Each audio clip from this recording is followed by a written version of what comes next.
everyone, and welcome back to another episode of the Rookies Podcast. My name is Geetika Bedi. And my name is Hartley McCallum. And on today's episode, we are joined by Jennifer Reynolds and Marsha-Gaye Knight for a discussion on diversity and inclusion in sports business and the importance of this in today's society. So Jennifer is a lifelong athlete and sports fan who works for MLSE's Equity, Diversity, and Inclusion Center of Expertise, developing strategies that bring teams, leagues, employees, partners, and fans together through sport. Marsha is a partnership marketing manager for the Olympics at CBC and the founder of Black in Sport Business, as well as a sports marketing professor at George Brown College. So welcome Jennifer and Marsha to the Rookies Podcast. Thank you so much for joining us on today's episode to talk about such an important topic. We are so excited to have two strong and powerful women like yourselves to be on with us today to share your expertise on the industry. So let's get right into it here. We'd like to start off by asking each of you to give us a little bit more information into who you are, what you do, and why you chose to pursue sport as a career path. Maybe Jennifer, we'll start with you. Thanks so much, Hartley, and real pleasure to be here with you all. So Jen Reynolds, pronouns she, her. I'm with Maple Leaf Sports and Entertainment, working in our new Equity, Diversity, and Inclusion department. I've been with MLSE for 3 years, but just joined our new department of EDI in the fall, which is when we actually started the practice. So was one of the first employees there. It's been amazing for me to be part of our ED&I department, to combine my passion for inclusion, my passion for sport into my profession. I've been heavily involved in the community through volunteer work for 5 years, most notably with the You Can Play project, where we work for LGBTQ inclusion in sport for athlete, coaches, and fans. So as a gay woman, as a gay athlete myself, it's amazing to be able to work for an organization, work in a space that's promoting change across the sports landscape. I'm an athlete. I love sports as a fan. So really the sports industry is where I'm able to marry those two passions together. So excited to be here to speak with you all. That's awesome. Thank you so much for being here. And then Marsha, why don't you go ahead and tell us a bit about your story? Sure. Again, much like Jen, I'm so honored to be here with you guys. It's going to be a good conversation and I'm so looking forward to it. I am actually from Jamaica. So I'm born and raised in Jamaica and was a scholarship athlete to the US. So lived in a couple of different countries before I decided to come back to Canada. And sport has always been like the anchor for me in terms of giving me an identity and give me a chance to really know who I am and what I'm about. So working in sport for me is more so giving back to something that gave me a lot of things in my life. So being able to pursue different areas of sport. I currently work as a partnership marketing manager at CVC, which is a soft spot for me between brands, partnership, events, and all those fun things that's all about sport into one. So I'm very happy with being able to kind of give back, especially in an Olympic space where I feel the values resonate so heavily with me of respect, excellence, and friendship. Good plug. And so I wanted to be able to work in the Olympic space and give back to something that's given so much to me. But right now, sport has shifted. As we all know, 2020 was a lot of reflection, as we all kind of can attest to. And now I've started this Black in Sport business because I've realized that my experience as a Black woman in a space, I've always felt very alone. So I created a space where other Black professionals can come and build a community, something that I know I needed on my journey. And I'm sure we'll get more into it as the podcast progresses, but it's something that's really important to me to be able to share what I do so people know they can do it, and to also like build something that also empowers other Black professionals in the space. Wow, that's awesome. Thank you so much for that information. And it's so great to see two women like yourselves leading the way for others in the industry. So let's get started on our topic. So could you touch on your journey so far in the industry and just how it's been? Sure. It's been quite the journey. Like I mentioned before, I came from the US and moved to Canada, and I wasn't quite sure what the sport landscape here was like. So I decided to go back to school, educate myself. So I went to the George Brown program where I met Hartley, and I did the postgraduate program there just to educate myself on how I could, as an athlete, work in the world of sport. So I started there. I worked for 5 years for different agencies, kind of garnering my experiences. And that's why I never knock anybody who's trying to figure it out, because it's not always a straight line. So really, I wish I did at the time, but really appreciate your journey. I appreciate it now, but at the time it was a difficult thing for me to embrace.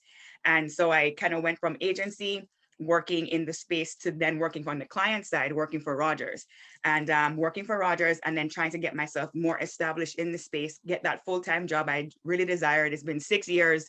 My parents are like, get it together. For what are you doing? So eventually, after working at Rogers for almost 2 years, I got an opportunity to work at the NHL. And working at the league for me was something I had desired for a long time, especially in a Canadian landscape. You're like, this is where I really want to be. But being there, I realized it wasn't a good environment for me, especially as a Black woman. And it was probably one of the worst the worst work experience I've ever had or ever encountered. And I remember there were points in the journey where I was like, this is going to be something that makes you or breaks you, but do not let it break you. And I had taken that feeling of loneliness and isolation, being the only one, and feeling this weird, uncomfortable space and saying, this is not what sports about for me. So I packed up and left Canada after getting fired from the league. And I moved to Greece for a year and did my master's in Olympic studies there. Because I knew the Olympic space is where I wanted to be. So I figured, since we're not at the league anymore, let's just fast forward that plan, let's get it done. So I ended up doing my master's there, returned to Canada, and then feeling like I could re-enter the sport industry after that time had passed. And luckily enough, the stars aligned for me, and I was able to get a position with CBC, working in sponsorship, working in Olympics, and it's just been an amazing experience. My team there is phenomenal, and I feel like I have grown tremendously through that point, but there were a lot of humps in the road for me. And now I can say to anybody that it gets better. And I just always encourage people to move forward in their careers from that point of view. Wow, thank you. That was really inspiring. Jennifer, maybe tell us a little bit about yours. Yeah, similar to Marsha, my path to where I am today has been anything but straightforward. I went to school for business, focused on accounting and finance, and spent the first 5 years of my career between KPMG and Deloitte working in financial advisory and strategy. And I liked the work that I was doing, but I knew that there was something more for me. I just didn't know what it was. During that time, I'd been a dedicated volunteer with the You Can Play project, as I mentioned, and started to get more exposure to the sports industry and what roles existed. And for me, I'd always been a sports fan, but I didn't have exposure to any roles in the sports industry outside of the people that you see on TV. I was never going to be a coach of the Raptors or the general manager of the Leafs. I had no idea that there was a huge corporation like MLSE supporting these teams. So it was really a lack of representation, not only to those jobs, but to women in those roles and LGBTQ to us 2S plus people in those roles as well. So through the You Can Play project, I was able to get exposure to MLSE and some of the roles that they had there. And then in 2018 was able to make the jump to MLSE and our finance and corporate strategy group. Spent 2 years doing that. Through my work, I was able to still be involved in some of the community work that MLSE does. So putting on our Pride Nights, being involved in our community aspects there. And with the rise of the Black Lives Matter movement in last June, MLSE had a moment of awakening and realizing that we weren't showing up for our community, for our diverse employees, our equity-seeking employees in the way that we needed to be. So with that renewed focus, we started a Department of Equity, Diversity, and Inclusion in the fall. And I put my hand up and said, I've been doing this work on the side of my desk for a lot of years, and I would love the opportunity to take this step in my career. So thankfully I had my boss's blessing to take that leap of faith, and they believed in me. And now here I am. I created a role for myself, which is sometimes what we have to do to get to where we want to be. So really feeling very fortunate to be where I am today. But it's, for me, my career path has been knowing kind of what direction I want to go in, not fully being able to see it, but just taking steps in that direction, and being able to build my skill set, knowing that there's going to be something down the road that I'm really passionate about. That's really awesome to hear how you both have kind of, taken those passions that you have for sports and diversity and just made it a career path for yourselves. Obviously, like Marsha mentioned, like it's not going to be a linear path. We also just wanted to kind of ask the question of what has been some of the biggest challenges that you've faced throughout your career, and where do you see how those have shown opportunity for growth? So for me, I think the biggest challenge to date has been getting let go from the NHL. I think at that point, it was the lowest I've been in a very long time. I felt like I finally got to somewhere and it just dissipated. So I think my self-esteem was crushed. A lot of things inside of me had a lot of self-talk, like, what am I really doing? When I took that time to step back and I said to myself, you have really one more shot left.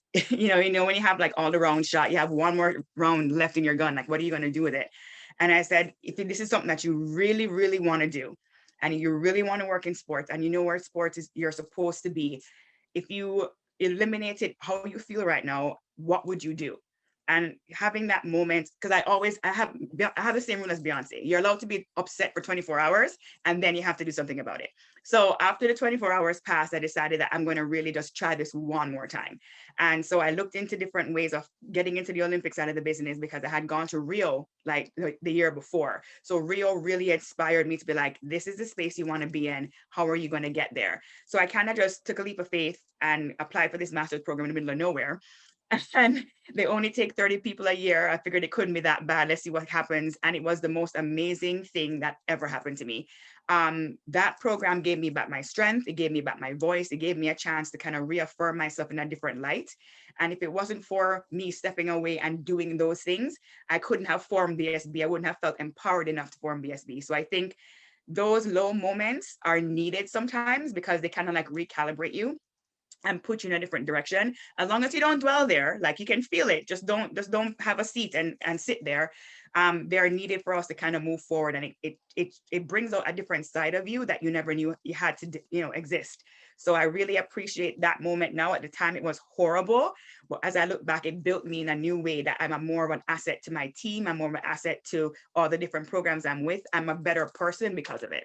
Yeah, just to add on for my career, the most challenging time has been the most fulfilling, and that growth that has resulted. So for me, stepping into this new role in the fall in equity, diversity, and inclusion, I was leaving behind what I studied at school, which is like finance, like strategy. I was like, well, that's what I went to school for. Like, shouldn't I be working in that?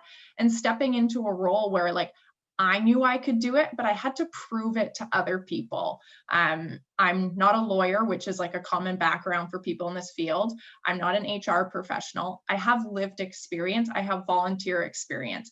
And for me, I knew that I could do this, but I felt like I had to prove it to other people stepping into the role. So I was able to draw upon the relationships I had already developed having worked at MLSE for 2 years, but it can be a challenge stepping into a new environment, putting yourself in a new position. Even though you know you can succeed, you have to be able to feel like you have to prove it to other people at sometimes as well. So I've been working in this role for 7-8 months now, and we've done so much great work within our organization, within the community.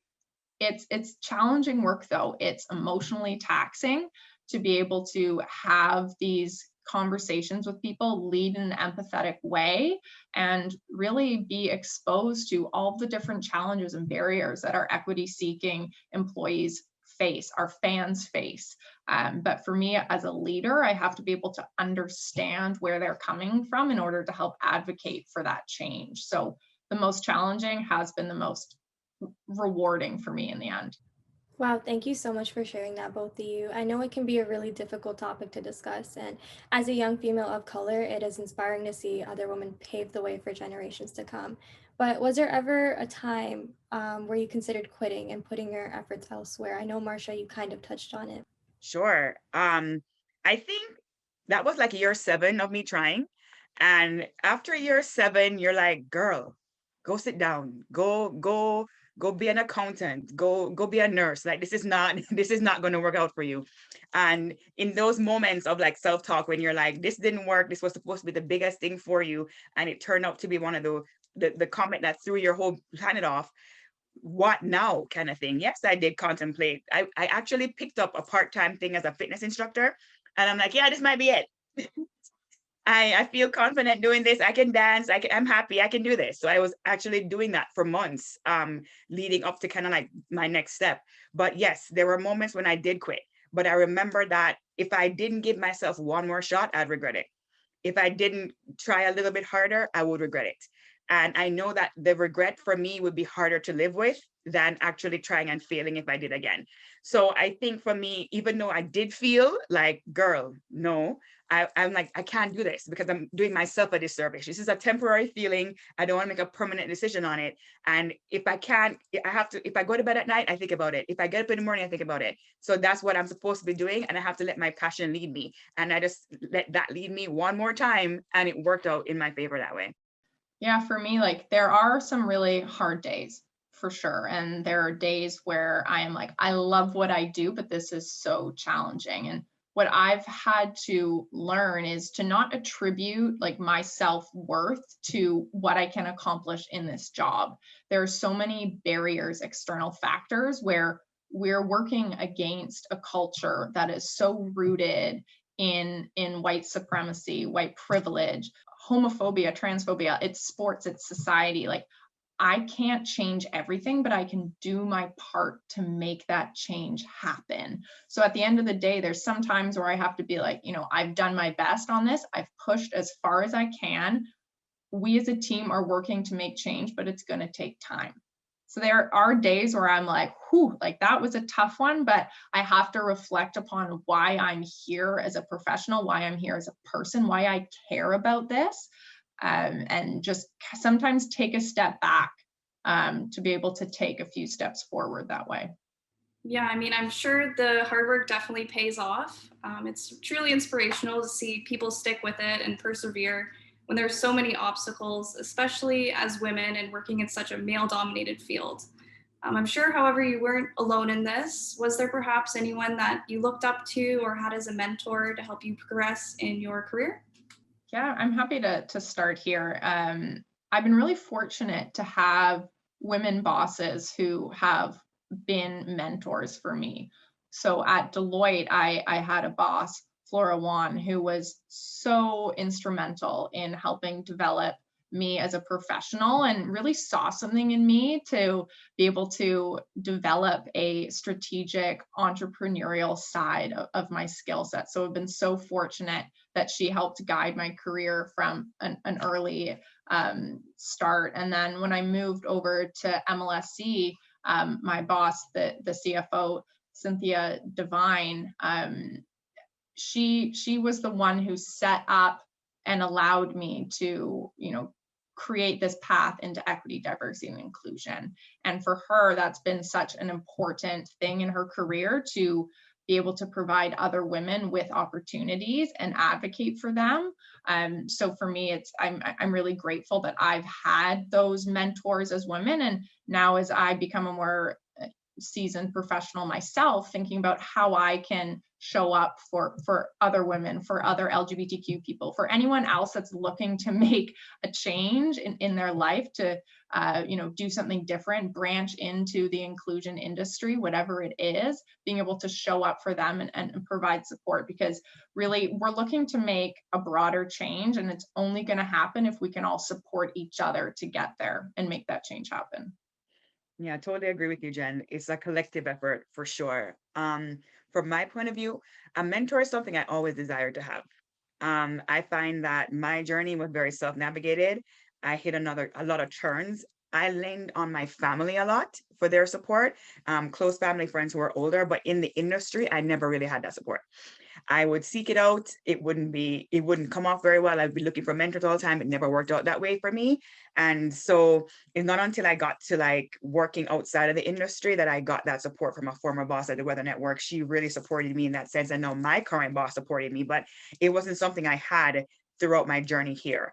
And I know the value of it. I know why it's important. Like as Jen attests, having that direction and having that support is very important. And I've always felt that I lacked it because I was just ping ponging around the place trying to figure it out. And so one of the things that BSB does is the mentorship program, because I just want to make sure that I can give other people something that I never had. I never had professionals that look like me, that work in the industry to kind of help you out to figure things out. And that to me fills my heart. So even though I didn't have it and I had to figure it out in the dark and hit a couple of pieces that like the lampshade and a couple of things in the background in the meantime, as long as you don't have to do that, it puts you in a position to be better than me. And you just want the people who are coming up to have the insight and the gusto to feel like they can take on the world versus having to like feel like they have to question that. So mentorship, very important. I wish I had it. I wish I could have had gone back in time and given it, but I'm getting it now when I need it the most. And I appreciate all these different people who have magically appeared in my life since 2020 and have poured so much into me that I want to make sure that I'm pouring into the next generation as well. Wow. It's really great that you both had support throughout your careers, whether it was from a mentor or from family. I feel like any type of support really helps. And it's great that, Marsha, that you've started this whole mentorship program, because it's really going to help others get more influenced and just more inspired, and it's going to help them out when their career is starting, which is definitely very hard. But moving on, what does diversity and inclusion mean to you? Have you seen this being implemented throughout your own experiences? Maybe we can start with Jennifer, as your role at MLC is specifically in diversity. How has that been? Yeah. So usually in these conversations, I like to just like level set on what this means to me. And I throw around the acronym EDI a lot, equity, diversity, and inclusion, and sometimes don't get a chance to go into it. So I really appreciate this question. For me and the work that I do at MLSE, diversity is who we get through the door. So who are we hiring? Who do we already have in these positions? Inclusion is the how. So you can have diversity, but then you might not be including these people. Do they feel that this is a welcoming and belonging place for them? What policies and practices are we putting in place to be able to retain these people, develop them to their full potential? And then equity is the third part of my title. So that's about the different needs-based support that we're being able to provide people. Equity is different than equality. Equality would be providing everyone, no matter what, with the same. But we know that people face different barriers, different challenges based upon their identities and experiences. So we want to make sure that we are providing them with the support and development opportunities that are specific to them. Throughout my career, I've been really fortunate to work within groups of diverse people, but it's really that inclusion aspect that I've seen more come to light and am more aware of over the past few years. So just seeing how different companies that I've worked with have been more deliberate in what they're doing, even like wording and policies, mentorship programs, as Marsha mentioned, and investing in that. So diversity is the first step, and really working towards a inclusive and equitable environment are steps 2 and 3. Thanks for sharing that, Jen, because I think a lot of people always confuse equity and equality, and you're like, they're not the same thing. So I'm happy that you kind of broke that down. As a woman of color, as like a immigrant woman of color, different things I like to claim at that point. Diversity to me, I can give you an example in terms of as I went through the industry and I was trying to, because I grew up in a society that we were all a bunch of overachievers and anything less than that is unacceptable. And coming to a society like Toronto, where you see it's very diverse, and you start to look around and you're looking at different stations and you're looking at different positions and you don't see yourself represented in those places, it raises alarms to you to be like, can I even do that? It raises the question of, can I even do that? And so I've always decided that I'm not going to have anybody else's dictation tell me where I can and can't be. But it doesn't mean that because I feel that way that the barriers don't exist. So there's always been this conversation of, I want to do this. And then you question yourself because you haven't seen it done, can it be done? And the idea of inclusion for me comes from the thought of, okay, fine. If I get to this point, and I've experienced this before, if I get to this point, I get to this space, can I stay in this space? Do I feel comfortable in this space? Is this space welcoming for me? Is it conducive to my professional growth, as I like to call it? And I find that a lot of spaces in the sport world, they were just running on, I guess, archaic principles and homogeneous principles that is a cookie cutter thing. it's not we're not cookie cutter people. We shouldn't have cookie cutter circumstances. And if you put yourself in a position or in a space where you want to do your best, but the environment isn't conducive for that, then it just reflects negatively on you. So I think for me, diversity is seeing the opportunity or being the change that this can happen, seeing representation at different levels. So I don't want to have to think that I can't do something because I don't see it happening. It's breaking down those stigmas and having the representation there. And the inclusion part for me is that if I step into this space, am I good in this space? Is this space going to serve me? Am I going to be able to serve my coworkers and my brand well? Is it going to be able to be good for me and everybody else? So that's how I think about D&I, is seeing it and being it in those spaces. That's awesome. Diversity and inclusion is definitely an important topic that obviously needs to be addressed more often, both in sports and in our daily lives. As someone who is always striving to help others, I was just wondering, what is your advice to people who are considered allies, and what can they do to support the issues and advance diversity and inclusion in the workplace? Yeah, I'm happy to start there. I'm really fortunate to work in Toronto, which is such a incredibly diverse city. So I give people the benefit of the doubt that they have the right intentions. They're like, yeah, I support diversity, but what are you doing as an ally? Like, the intent is there, but what actions are you doing? So for people to think about, what do they have in their personal toolkit? Like, what can they do with their personal platform to make a difference? You don't have to be a professional athlete. You don't have to be in a high level position with 1 million followers on Twitter to make a difference. There are people that look up to you. There are people that are listening to what you say, watching what you do every day. And those are the actions that you have a direct impact on, that you can make a difference. So think about what those are. Take time to invest in educating yourself. Listen to podcasts, read a book, watch a documentary. You need to be able to understand where other people are coming from. Try to step into their shoes in an empathetic way to help understand where you can support them. Don't make assumptions about what they might need and what that group might need. Everyone has a platform that they can make change, and it's all about, for me as a ED&I professional, working to empower people and enable them so they can be inclusion champions in their world as well. I love that, Jen. The leading with empathy is always like my go-to line, like just leading with empathy. In terms of allyship, it's very important, because what people fail to understand is that certain groups are marginalized, and that whole word margin means that they have less, right? So you have to look at it from a position of you having more and what you can do to make sure that people who have less aren't further marginalized or continue to be marginalized. And one of the things that is a simple thing to do, like Jen said, educate yourself, understand people's experiences. It's not their job to educate you. We live in a wonderful world where Google exists, and you can Google anything on the planet. You can look up these amazing books and resources from all these different places. It's not, and the thing is that not everybody wants to educate you, because that could be traumatic for them. So you have to also be mindful of those things. But to know that if you see something that is incorrect and you can call it out and say, listen, this is incorrect, is a big step.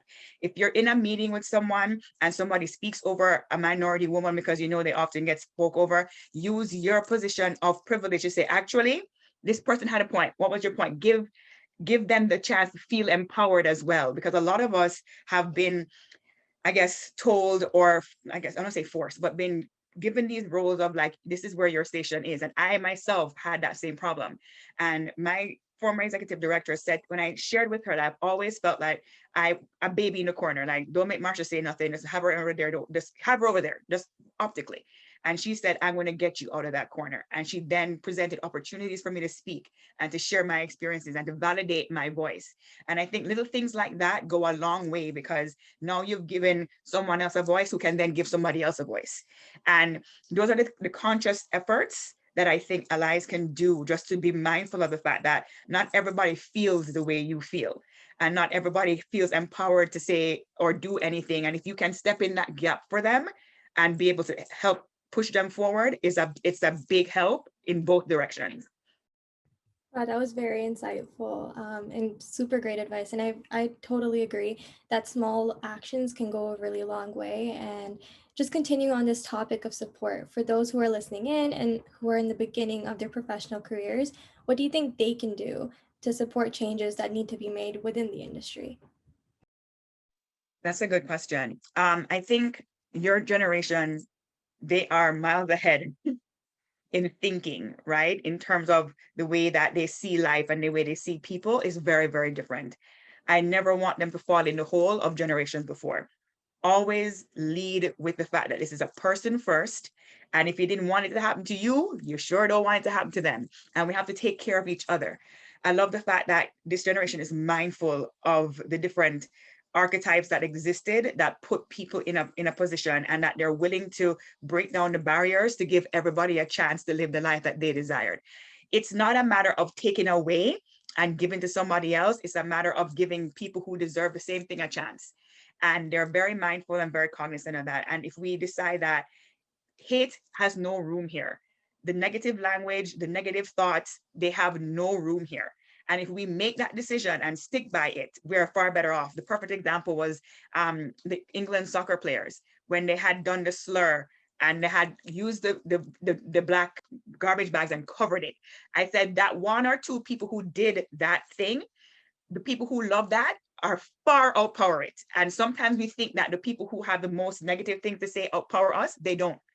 And if you give them the chance to speak, they will. So don't give them a chance. But at the same time, the people who know good things and the people who have good hearts speak up more, because there are way more of us than you think. And if we don't speak up, people will never know.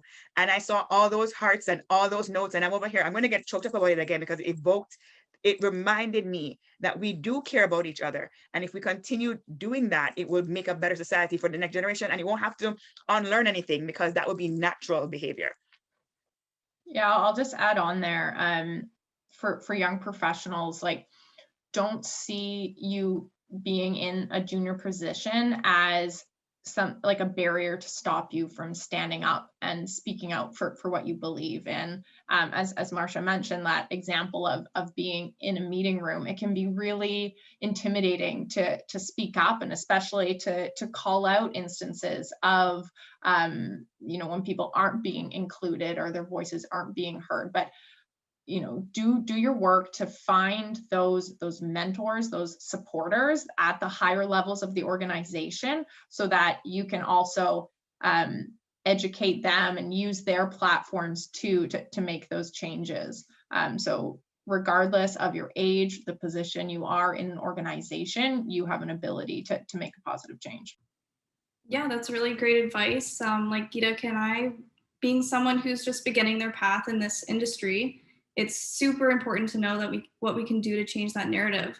Even in school, we could see more conversations on this topic. I mean, Marsha, I know you do work at George Brown College.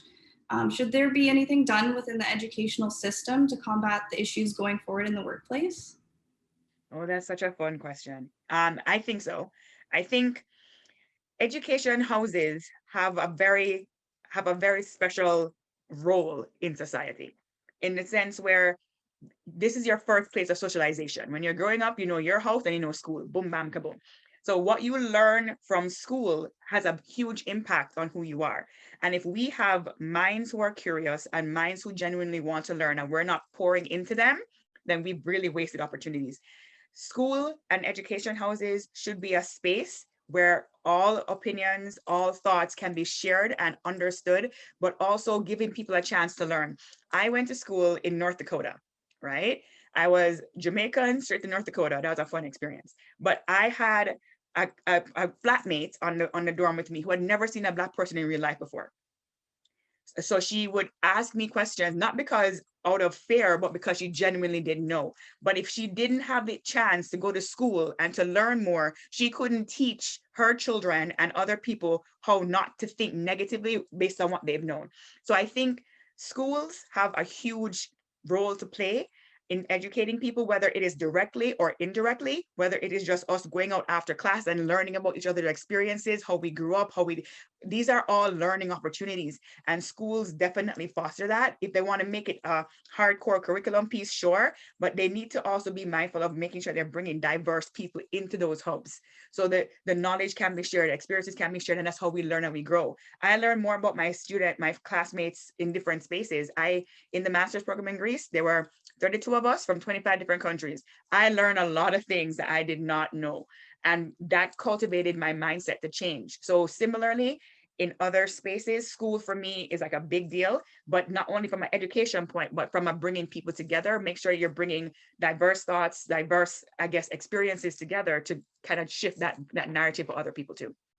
Yeah, from my perspective, I'm really fortunate to be well connected with my alma mater at Queen's University, and I'm so impressed by the students of this generation. I'm fortunate to mentor a few students every year, and even in the business school, they now have a course around diversity and inclusion. And when I graduated 8 years ago, that there was no mention of that. So just within the last decade, there's been such amazing strides, and I really do remain optimistic that this next generation, these new grads, are driving the change. Like, they're so much more aware of social justice issues than I was at that age. So continually impressed by that, but there is some onus that falls on like the educators, the education system, to make sure that they not only have that within their curriculum, but they're also, as an institution, have these policies and practices that promote inclusion and equity as well. Yeah, I definitely agree that the education system does have a huge part, and just going to school kind of just changes your mindset. I also know that social media can be used in various different ways, and it's considered a controversial tool. Do you believe that social media is helping spark important conversations regarding this topic, and why or why not? I love social media. For me, I have learned so much, being able to connect with different people from across the world, people of different experiences. Instagram stories, like, I learned so much from what people share through different channels, that I think it is so valuable. It can be a platform, though, for internet trolls, as I'll call them. We can see at MLSE, recent example, in June, we changed our team's logos to the Pride flag for Pride Month. And every year we see the negative comments come through. Sports shouldn't be political, like, get this out of here, like, try to win a Stanley Cup, Leafs, like, focus on hockey type of thing. We see this across our teams, even the Raptors, who we think are, very progressive, more than we might think for the Maple Leafs. And it is tough to see that on a social media platform, but that just reminds me that we still have so much work to be doing. And to me, we can afford to lose that one fan if we're going to gain 5 fans down the road who share our values of inclusion. So by all means, like, we are using our social channels as MLSE teams to share our messages, and that is so important to us, to be able to use our platforms to share what we believe in. Yeah, with social media, you let in the good, let in the bad too, right? But like I said earlier, you have to really be mindful of the fact that from what I have seen so far, there are way more people who have better things to say than the ones who don't. And the ones who don't, we're going to continue to pray for them, but we're going to have to leave them behind, because social media has given us so much in terms of, it has raised awareness, like Jen said, has educated so many people. It has given me a chance to look at other people's experiences and like peek behind the curtain, because there are certain experiences I would never understand or ever hear about. And it's given so many people a platform to share their experiences. Even now, as we speak, is going to be out on social media, and we're going to get a chance to like hit other people who we've never touched before. It has given us so much. And I really don't want to reflect on the negative things, but it does help to bring things to light, because you don't want to get too caught up in thinking that everything is all rosy and green without facing the reality that not everything has changed for everyone else. So it does give us that reality check that not everybody thinks the same. And with like those one or two comments of people who have the most to say, it's unfortunate, but at the same time, it's there, like I said, there are just more people who understand that people are people and who want better for our society. And I think if we focus on those people, and those people continue to use social media as a platform to share their stories and have that level of understanding and empathy lead, we would be in a better spot. So I have no negative thing to say about social media. Like I said, good, bad, ugly. It has done tremendous things for our society, and I hope it continues to do so. And we can focus on the good things and continue to work on the bad things in the background. That's awesome. Obviously, social media, it's truly such a powerful tool as long as we use it wisely to facilitate those meaningful conversations.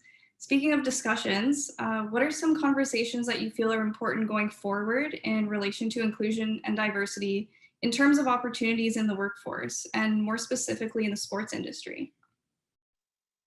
Well, something that's on my mind right now, we're thinking about how we bring back our staff and our fans in the most inclusive and equitable way to our office building come the fall, when COVID-19 restrictions are lifted, and also our fans into our venues. It's an opportunity for us as a sports organization to make a big statement and a big change. Many people haven't been in our venues for the past 18 months. We understand that people have faced so many financial hardships, which are likely preventing them from being able to access tickets to games. We understand that people have had negative experiences of racism, harassment, sexism in our venues. So we're really working to be able to take this opportunity to be the most inclusive organization that we can for our community of fans that has the privilege of coming into our venues, but also our fans across the world who aren't necessarily inside our venues right now. So as a sports organization, like I've said, we have such a powerful platform to use. So just making sure that we're using that in the right way, especially in this time of change. On this side, it is more of trying to ensure that the conversation never dies out. Yes, there were a lot of attention was placed on issues and experiences in 2020, and it's carrying over into 2021, which is fantastic. Well, we don't want to get so caught up in everything returning to normal that we neglect the things that we have learned and that had been brought up in 2020, right? And I think a lot of the things that stand out for me, especially in the sports space, is when the dust settles and you look around. If we are exactly in the same spot 5 years from now, we have failed ourselves. And I think sport of anything, sport has the opportunity to be that example for everybody else. Sport is a thing that can be used to be a unification tool. It's an inclusionary tool. And if we don't leverage it, not only on the fields or on the course, but in the offices, in the other spaces, if we don't showcase the strength and power of diversity, we have done sport a big injustice. So it's just for us to be mindful of the fact that we have started, we are not done, it won't be done, and we just keep motivating and giving everybody a chance to feel like if you want to work in sport and in the sport world, you can. We don't want people to feel restricted based on any type of other things that might come up. We want you to feel like you're open, it's inclusive, you're safe, this is a spot for you. And I think a lot of it for me is like understanding the rules and the policies and pushing things in place that kind of like hold spaces for minority groups. And so being mindful of what can I do to hold a space here. I really don't like the idea of checkboxing and performative politics in terms of diversity and inclusion. A lot of people just say what they want to say, but they're not walking the walk or talking the talk. And it's frustrating. So now it's a learning process. You can't just stick a sticker on it and tell me it's an apple when it's a mango. It's not going to work. So we really have to do the work internally to make sure that what we say and what we do align, because we are doing this for the next generation. It's not for us, it's for the group coming behind us. We want to make sure they don't have to go through this because we set them up for success.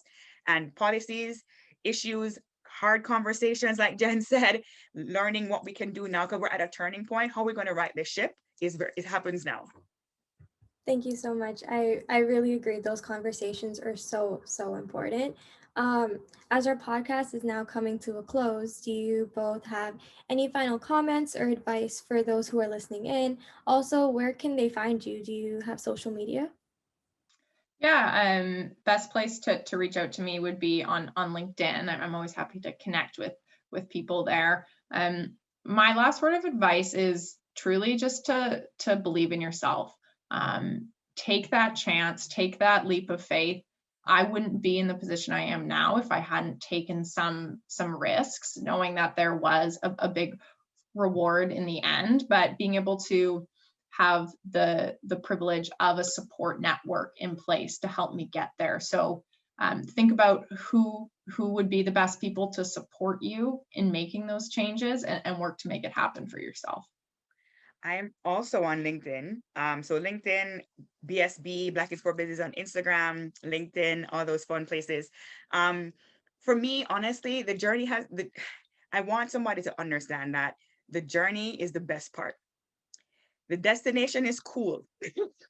It really is. But I know the sport, like we said earlier, sport isn't linear, right? It's not linear. So we want to make sure that I don't want it happen to me, so I don't want it to happen to you. I don't want you to get so caught up in your next step that you're not enjoying this one. Everything is a lesson. Every step you make is going to make you better. So make sure you take as much as you can from every step in your journey to make sure that when you build your toolkit, it's the best one. Don't race through anything. Don't push past anything. Be mindful. Take the moment for what it is. Network the best that you can. Learn more about other people. You're there for a reason. And don't get so caught up in getting there that you close your eyes to the whole entire journey. The journey is as important as the destination. That is awesome. Well, thank you again, Marsha and Jen, for joining us today to discuss such an important topic. That concludes our episode for today. To our audience, feel free to follow Cosmos across all social medias to stay tuned for the next Rookies podcast. At Cosmos Sports is where you can find us. On behalf of Hartley and I, we thank you for joining and listening in, and we'll see you next time.